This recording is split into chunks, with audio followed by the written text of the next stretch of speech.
TDP నేత ఆంధ్రప్రదేశ్ మాజీ speaker Yanamala Ramakrishnudu సోదరుడు యనమల కృష్ణుడు వైసీపీలో చేరారు. ముఖ్యమంత్రి వైఎస్ జగన్ కలిసిన అనంతరం ఆయన వైసీపీలో చేరారు. తుని నియోజకవర్గం వైసీపీ అభ్యర్థిగా పోటీ చేస్తున్న మంత్రి దాడిశెట్టి రాజా గెలుపు కోసం కృషి చేస్తారని ఆయన శపథం చేశారు.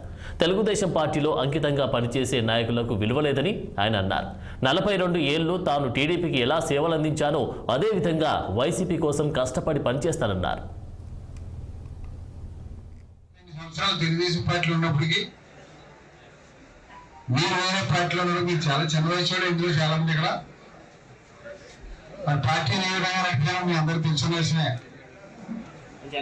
మరి ఈ రోజున తెలుగుదేశం పార్టీ రామకృష్ణ గారు కూడా పదవుల దురుద్దేశంతో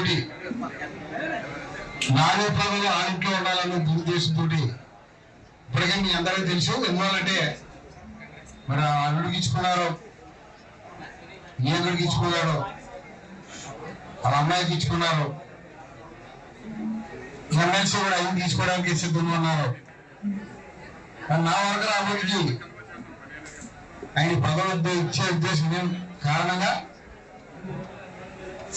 మరి రాజయ్య గారు, ఎంపీ క్యాండిడేట్ సునీల్ గారు, మా బావ మురళీ గారు అందరూ మాట్లాడి మరి ముఖ్యమంత్రి తీసుకెళ్ళడం. సాహస బాలుడు ఎం సాయి చరణ్ను ముఖ్యమంత్రి